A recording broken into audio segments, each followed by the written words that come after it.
வெண்முரசு. இந்திரநீலம் 27. பகுதி 5. கதிர்விளையாடல் 8. வாசிப்பது சந்தீப். புன்னகை மாறா விழியுடையோன் ஒருவனை பெண் விரும்புதல் இயல்பு. உடலே புன்னகை என்றானவனை என்ன செய்வது? அவனை தன் விழி இரண்டால் பார்த்து முடிக்கவில்லை பாமா.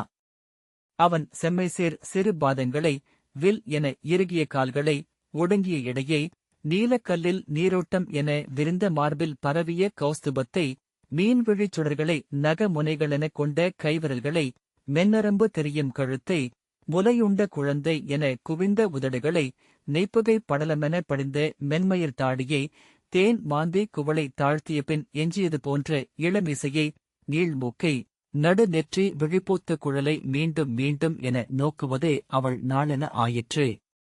ஒவ்வொரு கணமும் துள்ளித்திமிரும் கைக்குழந்தையை ஒக்கலில் வைத்திருப்பது போல, கன்றுக்குட்டிக் கயிற்றைப் பிடித்து தலையில் பால் நிறை குடத்துடன் நடப்பது போல, கை சுடும் கனலை அடுப்பிலிருந்து அடுப்புக்கு கொண்டு செல்வது போல, அரிய மணி ஒன்றை துணி சுற்றி நெஞ்சோடணைத்து கான்வழி செல்வது போல ஒவ்வொரு கணமும் அவள் அவனுடன் இருந்தாள். பதற்றமும் அச்சமும் பெருமிதமும் அவற்றுக்கு அப்பால் இருந்த உரிமை உணர்வுமாக அவனை அறிந்தாள். ஒவ்வொரு அடியிலும் தன்னை நோக்கி வருபவனென்றும் தன்னை கடந்து செல்பவனென்றும் அவன் காட்டும் மாயம்தான் என்ன என்று வியந்தாள். காற்றில் பறக்கும் மென்பட்டாடை என அவன் அவளை சுற்றிக் கொண்டான். அள்ளும் கைகளில் மைந்தன் என குழைந்தான். கை தவழ்கையில் நெளிந்தான். ஒரு கணமேனும் பிடி விலகுகையில் எழுந்து பறந்தான். அப்பதற்றம் எப்போதுமென அவள் முகத்தில் குடியேறியது. அவனை பார்க்கும்போதெல்லாம் புருவம் சுழித்து விழி கூர்ந்து பிழை செய்த மைந்தனைக் கண்டிக்கும் அன்னையின் பாவனை கொள்ளலானாள். இங்கிரு என்றோ, எங்குளாய் என்றோ, அங்கு ஏன் என்றோ அவள் வினவுகையில் அவனும் அன்னை முன் சிறுமைந்தனென விழி சரித்து புன்னகை அடக்கி மென்குரலில் மறுமொழி சொன்னான். அவர்களின் நாளெல்லாம் ஊடலென்றே ஆயிற்று. ஊடலுக்குள் ஒளிந்திருக்கும் மெல்லிய புன்னகை என்பது அவர்கள் அறிந்த கூடலென்று இருந்தது. என்னடி இது? அவன் உன் குழலன். நீ இன்னும் அன்னையாகவில்லை என்று மகதி அவளை அணைத்து சொன்னாள். முகம் சிடுசிடுத்து சொன்ன சொல் கேட்பதில்லை. எங்கிருக்கிறான் என்றறியாமல் எப்படி இருக்கிறேன் என்று அவன் அறிவதில்லை.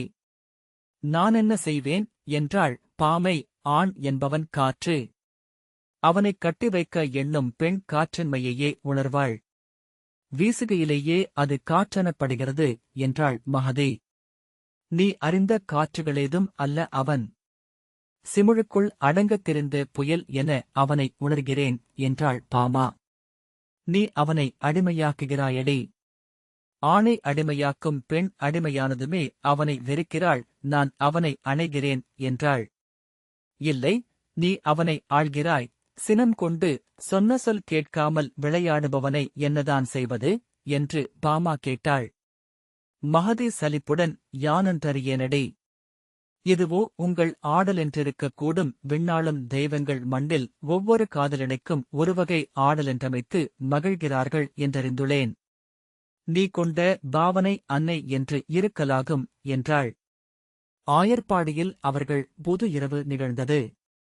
மகதி அவளுக்கென ஈச்சமர ஓலைகளை தனித்தமர்ந்து தன் கைகளால் முடைந்து அமைத்த சிறுகுடில் மலை அடிவாரத்தில் புல்வெளி நடுவே அமைந்திருந்தது.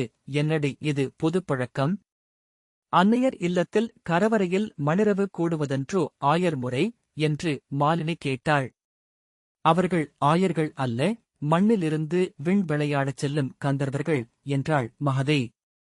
சிரித்து ராகினி சொன்னாள். பறந்து விண்ணுக்கு ஏறிவிடுவார்கள் என்றுதான் நானும் எண்ணினேன்.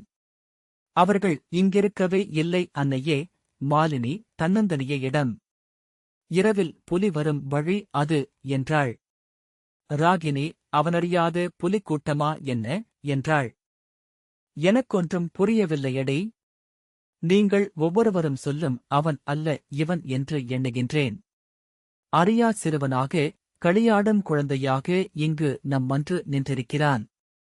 இவனையா பாரத வருஷத்தை ஆளும் பெருமுடி கொண்டவன் என்கிறார்கள் என்றாள் மாலினி. அரசி விளையாடாதவன் பாரத வருஷமென்னும் இப்பெருங்கலத்தை ஆள்வதெப்படி என்று மகதி சொன்னாள். நீங்கள் ஒவ்வொருவரும் அவனைப் போல் பேசத் தொடங்கிவிட்டீர்கள். ஒரு சொல்லும் விளங்காமல் எங்கோ தனித்து நின்றிருக்கிறேன் என்றாள் மாலினி. 15 நாள் உணவின்றி சிவமொலிப்புகை மயக்கில் இருந்து உடல் மெலிந்து நடுங்க மெல்ல சுவர் பற்றிச் சென்று சாளரம் வழியாக வெளியே ஆய்ச்சியர் மகளிர் நடுவே ஆடி நின்ற தன் மகளையும் அருகு நின்ற ஆயனையும் நோக்கினாள். அவன் அவள் குழலை ஒரு மலர்ச்செடியில் கட்டி வைத்து விலக அவள் திரும்பி குழலை இழுத்து சினந்து சீறி குனிந்து தரை கிடந்த மலரள்ளி அவன் மேல் வீசி கடுஞ்சொல் உதிர்ப்பதைக் கண்டாள். என்னவென்றியாது உள்ள எழுச்சியால் கண்ணீர் சோர சாளரக் கதவில் தலை சாய்த்து விம்மும் நெஞ்சை கைகளால் அழுத்திக் கண் மூடினாள். மலையோரத்து பசுங்குடிலை பகல் முழுக்க நின்று தன் கைகளால் அமைத்தாள் மகதை. துணை நின்ற ராகினியும் மூதாய்ச்சியர் பன்னிருவரும் ஒவ்வொரு கணமும் தங்கள் நினைவில் எழுந்த காலங்களால் மீண்டும் மீண்டும் வாழ்ந்து கொண்டிருந்தனர். ஒவ்வொருவரும் அறிந்த மணமேடை, மணியறை, அணிப்பந்தல், மஞ்சம், ஒருபோதும் வீழாத ஆழ்கனவு, மாவிலை தோரணம் கட்டிய விளிம்பு, மென்பலகை சாளரக் கதவுகள், வெண்பட்டு திரைகள் நடுவே மரவொரி மஞ்சம், அதன்மேல் மலர் தலையணைகள், தூபம் கனிந்து புகையும் களம், இனி இங்கு எழ வேண்டியது நில ஒன்றுதான் என்றாள் மூதாய்ச்சி ஒருத்தி. இரவு கொணரும் ஓசைகளும் மலர் மணமும் குளிரும் பின்னிரவில் சரிந்த மென் மழையும் அவர்களுக்கு துணையாகுக என்றாள் இன்னொருத்தி. மாலை சிவந்து வருகையில் அவளை 7 ஆய்ச்சியர் கரம் பற்றி அழைத்துச் சென்று யமுனையில் நீராட்டினர். புன்மை மலர்கள் படலமென வளைந்து வந்து அவளைச் சூழ்ந்தன. அவள் குழலிலும் மெல்லுடலிலும் நறுமணப்பசை கொண்ட புன்னை மலர்கள் பற்றிக் கொண்டன தேனீக்கள் போல என்று சொல்லி அவள் அவற்றை உதறினாள். இத்தனை பேரில் மலர்கள் உன்னை மட்டுமே நாடி வந்திருக்கின்றன. எங்கோ நின்று பூத்த மலர் மரம் உன்னை அறிகிறது என்றாள் ஆய்ச்சியரில் ஒருத்தி. யமுனை நீராடி எழுந்து ஈரம் களையாமல் நடந்து இல்லம் மீண்டாள். ஆடை அகற்றி அவளை அறை இருத்தி ஆய்ச்சியர் சூழ்ந்தனர். மருத்துவச்சி அவள் உடலை முழுமை செய்தாள். சூழ்ந்தமர்ந்து அவளை சித்திரமென வரைந்தெடுத்தனர். செம்மஞ்சு குழம்பு கால்களை மலரிதழ்களாக்கியது. தொடைகளிலும் மேல் வயிற்றிலும் எழுந்த முலைக்குவைகளிலும் சரிந்த விலாவிலும் குழைந்த தோள்களிலும் தொய்யில் எழுதினர். நகங்கள் செம்பவளம் போல் வண்ணம் கொண்டன. இதழ்களில் செங்கனிச்சாறு பிழிந்து வற்றி எடுத்த சிவப்பு. மென்கழுத்திலும் கன்னத்திலும் நறுமணச் சுண்ணமும் நெற்றியில் பொற்பொடியும் நீள் கருங்குழலில் மலர் நிறையுமென அவளை அணி செய்தனர். இளஞ்சிவப்பு பட்டாடை, பொன்னூல் பின்னலிட்ட மேலாடை, தொங்கும் காதணி, நெற்றி சரிந்த பதக்கம், இதழ் மேல் நிழலாடும் புல்லாக்கு, முலை மேல் சரிந்த செய்யும் வேப்பிலை பதக்க மாலை, விழிகள் சொரிந்ததென மின்னும் மணியாரம், கவ்விய தோள்வளை, குலுங்கும் கைவளை அடுக்குகள், மெல் விரல் சுற்றிய ஆழிகள் என முழுதணிக் கோலம் கொண்டாள். இருள் எழுகிறதா என்று 2 ஆய்ச்சியர் முற்றத்தில் நின்று நோக்கினர். ஒருத்தி திரும்பி வந்து அவள் காதில் எங்கோ அவனும் அணை கொள்கிறானடே. இக்கணம் உனக்கென ஒருங்குகிறது அவனுடல் என்றாள். சொல் கேளா ஆழத்தில் கிணற்று நீர் போல் சிலிர்ப்புற்றுக் கொண்டிருந்தது அவள் உள்ளம். சரிந்த விழிகளுக்குள் கருவிழிகள் ஓடிக்கொண்டிருந்தன. நிலவிழுவதா? முல்லை மணம் வருவதா? எது தொடங்கி வைக்கிறது இரவை என்று ஆய்ச்சி ஒருத்தி கேட்டாள். இவ்விரவை தொடங்கி வைப்பது சூழ்ந்திருக்கும் இக்காடென்றே ஆகுக. இரவிழுவதை காடு சொல்லட்டும் என்றாள் மகதை. காட்டுக்குள் பறவைகள் எழுந்து வானில் சுழன்றன. இலையடர்வுக்குள் இருந்து வலிந்த காலடியுடன் வந்த சிறுத்தை ஒன்று அவர்கள் அமைத்த மலர்குடிலை அணுகி பாதம் ஒற்றி ஒற்றி புல்வெளி மேல் நடந்து சுற்றி வருவதை தொலைவில் நின்று கண்டனர் ஆய்ச்சியர். மலைச்சிறுத்தை என்று ஒருத்தி குரலெழுப்ப கூடி நின்று அதை நோக்கினர். கொன்றையின் பொன்னிற சிறுமலரிதழொன்று காற்றில் தாவி புதர் மேல் ஒட்டி பின் பறந்து செல்வது போல சிறுத்தை பசுந்தழைப்பில் மறைந்தும் எழுந்தும் அக்குடிலை சுற்றி வந்தது. முகர்ந்து நோக்கி தன் முன்னங்கால்களால் தட்டியது. பின்பு நீள் வாலை தூக்கி ஆட்டி உருமியது. புதர்மேல் பாறைகளை தழுவித்தாவும் நீரலையின் ஒளிமிக்க வளைவுகளுடன் துள்ளி மறைந்து கானுக்குள் புதைந்து சென்றது. அதன்பால் சுழன்று மறைந்த பின்னர் உள்ளே ஒரு சிறுகுருவி சென்றது. சென்றது என்றொலித்து எழுந்து சிறகடித்தது. கானகம் அக்குடிலை ஏற்றுக்கொண்டு விட்டது. இரவென்று அறிவித்துவிட்டது என்றாள் மகதை. ஆய்ச்சியர் கூடி குரவையிட்டனர். சிரிப்பொலி கூட அவளை கைப்பற்றி மெல்லிய காலடி தூக்கி வைத்து 3 படிகளிறங்கி முற்றத்துக்கு கொண்டு சென்றனர். குரவையொலி சூழ பெண்கள் சிரிப்பொலியும் கைப்பாணி ஒலியும் கூட அவளை அழைத்துச் சென்று அப்பந்தலிலிட்ட வெண்மரவொரி மஞ்சத்தில் அமர்த்தினர். காலடி கேட்டு விழித்திருப்பாதே, முதற்சொல் சொல்லாதே, முதற்புன்னகை அளிக்காதே, பெண்ணென்று பொறை காத்துக்கொள், அந்தக குலமென்று அங்கே நில் என்று அவள் காதல் சொன்னாள். மூதாய்ச்சியொருத்தி தருக்கி தலை நிமிர அவளுக்கு தனியாக வேறு கற்றுத்தர வேண்டுமா என்றாள் இன்னொருத்தி. ஒவ்வொருவராக நகை மொழி கூறி அவள் கன்னம் தொட்டு தலை வைத்து வாழ்த்தி விலக மகதி மட்டும் எஞ்சினாள். குனிந்து அவள் விழிகளை நோக்கி, காதலனுடனாட பெண்ணுக்கு அன்னையோ தோழியோ தெய்வங்களோ கற்றுத்தர வேண்டியதில்லையடி. சென்ற பிறவியில் அவனை தன் மைந்தனென அவள் மடி நிறைத்து ஆடிய அனைத்தும் அகத்தில் எங்கோ உரைகின்றது என்பார்கள். வாழ்க என்று சொல்லி நெற்றி வகிடை தொட்டு வாழ்த்தி விலகிச் சென்றாள். அங்கிருந்தாள். அம்மஞ்சத்தில் என்றும் அவ்வண்ணம் அவனுக்கென காத்திருந்ததை அப்போது உணர்ந்தாள்.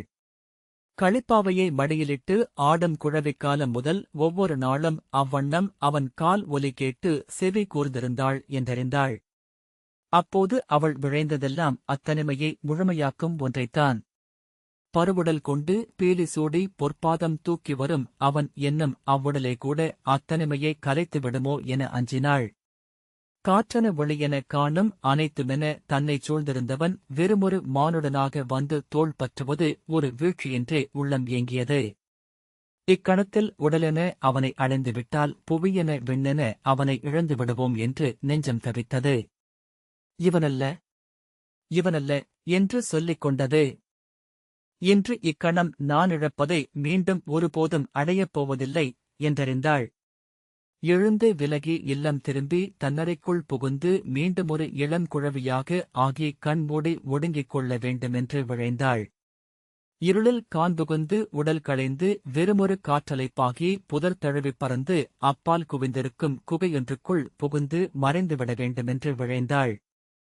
என்னை உடலென்று நீயறிந்தால் உளமென்று இங்கிருக்கும் அனைத்தையும் அழித்தவனாவாய்.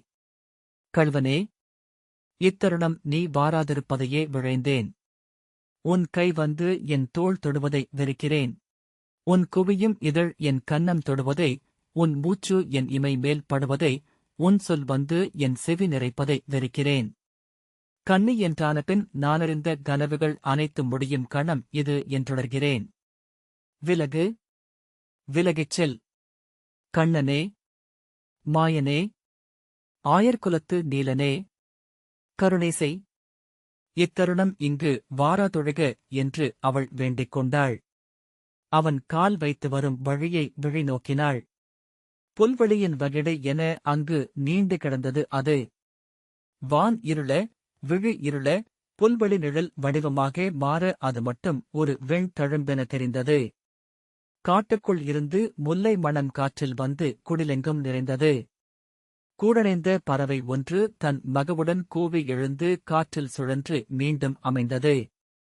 இரவின் ஒலி மூச்சுவிடாது இசைக்கும் பாணனின் சீங்குழலென வளைந்து வளைந்து சென்றது. பின் எங்கோ ஒரு கணத்தில் திகைத்து நின்று ஆம் என வியந்து அமைதி கொண்டது.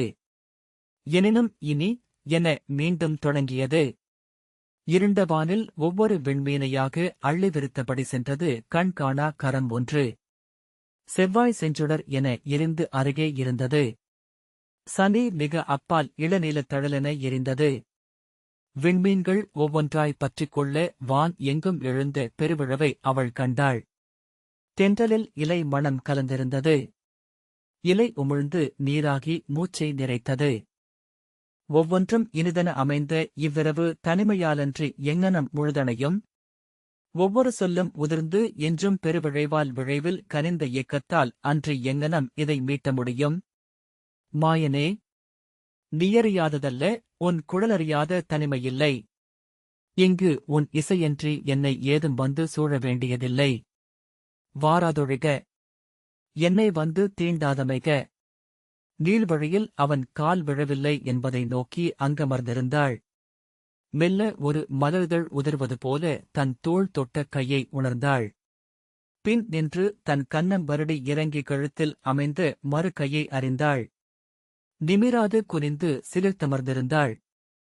இரு கைகள் தழுவி இறங்கி அவளை பின் நின்று புல்கி உடல் சேர்த்தன. அவன் காதலின் தனிமையை கலைக்காதது காற்றின் தீண்டல் மட்டுமே என்றான். எங்கனம் வந்தாய்? நான் காணவில்லையே என்றாள். நீ காண வருவது உன் கன்னிமைத் தவத்தைக் கலைக்கும் என்றறியாதவனா நான்? காற்றென வந்தேன். மலைச்சுனைகள் காற்றால் மட்டுமே தழுவப்படக்கூடியவை தோழி என்றான். தன் உடலை கல் என ஆக்கிக் குறுக்கி ஒவ்வொரு வாயிலாக இழுத்து மூடி ஒடுங்கிக் கொண்டாள். அவள் குழையணிந்த காது மடல் மேல் அவன் இதழ்கள் அசைந்து உடல் கூச மெல்ல பேசின. ஏன் உன்னை இவ்வுடலுக்குள் ஒளித்துக் கொள்கிறாய்? தெரியவில்லை. கண்டெடுக்கப்படும் இன்பத்தை விழைகிறேனா என்று எண்ணிக்கொண்டாள். ஆம், கண்டெடுக்கப்படும் இன்பத்தை நீ விழைகிறாய் என்றான். இல்லை என்று சொல்லி சினத்துடன் தலை தூக்கினாள். வெல்லப்படுவதற்கு ஒருபோதும் ஒப்பேன் என்று எண்ணிக்கொண்டாள். சரி, வென்று செல் என்னை என்று அவன் சொன்னான். வீண் சொல் இது. பெண்ணென்று நான் உன்னை வெல்வது எங்கனம் என்று அவள் சொன்னாள். வெல்வதற்கு வந்த பெண்ணல்லவா நீ என்றான் அவன். விலகு, செல் அப்பால். உன் சொற்களால் என் கன்னிமையை கலைக்கிறாய். என் நீழ்தவத்தில் வெறும்பிழைவை நிறைக்கிறாய் என்றாள். அவன் கைகளை தட்டிவிட்டு ஆடை ஒலிக்க எழுந்தோடி சென்று குடிலுக்கு வெளியே காற்று சுழன்ற சிறு திண்ணையில் நின்றாள். சிறகென பறந்தெழுந்த ஆடையை இருகைகளாலும் பற்றி உடல் சுற்றிக் கொண்டாள். அறைக்குள் மஞ்சத்தில் கால் மடித்தமர்ந்து அவன் இடைக்கச்சையிலிருந்து தன் குழலெடுக்கும் ஓசையைக் கேட்டாள். அக்குழலின் மாயங்கள் நானறிந்தவை. அவற்றுக்கப்பால் உன் விழி நிறைந்திருக்கும் புன்னகையை நான் கண்டிருக்கிறேன். விழி திருப்ப மாட்டேன், உடல் நிகழ மாட்டேன் என்று அவள் நின்றாள். நீலாம்பரியின் முதல் சுருள் எழுந்தபோது மலர் விழுந்து சுனை நீர்ப்படலமென தன்னுடலை உணர்ந்தாள். அருகே வா, என் அழகியல்லவா என்றது நீலாம்பரி. உன் அடிகள் என் நெஞ்சில் படலாகாதா என்று ஏங்கியது. என் முடி தொட்டு மிதித்தேறி என் விண்ணமர்க தேவி என்று இறைஞ்சியது. என் விழி புகுந்து நெஞ்சமர்க என்று கொஞ்சியது. கைவிட்டு திரும்புபவளை பின்னின்று இடை வளைத்து புல்கி புறங்கழுத்தின் மென்மயிர் சுருள்களில் முகமமர்த்தி அடி, நீ என் உயிரல்லவா என்று குலவியது. மெல்ல மென்பலகை கதவை திறந்து உள்ளே நோக்கினாள். அவன் புன்னகை இருந்த முகம் அவள் நெஞ்சு அமைந்ததென அருகிலிருந்தது. நீலாம்பரி நிலவிலிருந்து ஏரியின் அலைநீரில் விழுந்து கால் நோக்கி நீண்டுவரும் பொற்பாதையென அவள் முன் கிடந்தது. அதில் கால் வைத்து அவனை நோக்கி சென்று கொண்டிருந்தாள். சேக்கையருகே நின்றாள். பின் இடை குழைந்து அதில் அமர்ந்தாள். கை நீட்டி அவன் கால்களைத் தொட்டாள். குழல் தாழ்த்தி அவள் இடை வளைத்து தன் மடியமர்த்தி முகம் தூக்கி விழி நோக்கி கேட்டான். இக்கணத்தை நான் வெல்லலாமா என்று. இடை வளைத்து தோள் தழுவி குழல் வருடி விரல் பின்னி தன்னை அறியுமிக்கணம் அவன் அறிவது உடலையல்ல, உடலென்றாகி நின்ற விழைவையுமல்ல, விழைவூரும் அகவிழியொன்றை என்று அவள் அறிந்தாள். இசை என்ற வடிவென்றானதே யாழ். யாழ் தொடும் விரல் இசை தொடும். உளி தொடாத சிலை ஒன்றில்லை. கல்திரை விலக்கி சிற்பம் வெளிவரும் கணமு ஒளி தொட்டு ஒவ்வொன்றாய் உதிர்த்துக் கொண்டிருந்தாள். குழலை, கன்னங்களை, இதழ்களை, தோள்களை, குழைந்த முலைகளை, நெகிழ்ந்த இடையை, எழுந்த தொடைகளை, கனிந்த அல்குலை. ஏதுமின்றி அவன் நுழைந்து அவனாகி அங்கிருந்தான். முழுதளிப்பதனூடாகவே முழுதளையும் கலையொன்றுண்டு என்றறிந்தாள். மஞ்சத்தில் அவன் துயில மெல்லிய காலடி வைத்து எழுந்து குனிந்து அவனை நோக்கினாள். எங்கோ செல்பவன் போல ஒரு கழித்திருந்தான். முன்னெடுத்த கால்களில் ஒளிவிட்ட நகங்களை ஒவ்வொன்றாகத் தொட்டாள். மேல் பாதம் மீது புடைத்த நரம்பை, கால் மூட்டை, மென்மயர் படர்ந்த தொடையை, மயிர்பரவலை, உந்தியை, மார்பை என கை தொட்டு சென்று அவன் குழலணிந்து விழிவிரித்த வீலியை அறிந்தாள். அதன் ஒவ்வொரு தூவியாய் தொட்டு நீவினாள். துயில்கையில் விழித்திருக்கும் நோக்கே, நீ நேற்றறிந்தாய் என்னை என்றாள். நீலம் இளம் காற்றில் மெல்ல சிலிர்த்தது. இமையாதவை. அனைத்தறிந்த விழி 3. ஆடை அள்ளி உடல் சுற்றி எழுந்து மெல்ல நடந்து சாளரத்தை அணுகி வெளியே நோக்கி நின்றாள். அவள் அகம் எழுந்த விழைவை அறிந்தது போல மெல்லிய ஓசையுடன் எழுந்து இலைகளைத் தழுவி மண்ணில் பரவி சூழ நிறைந்தது புலரி மழை. இளநீல மென்பெருக்கு. இந்த வாசிப்பை கேட்டதற்கு நன்றி.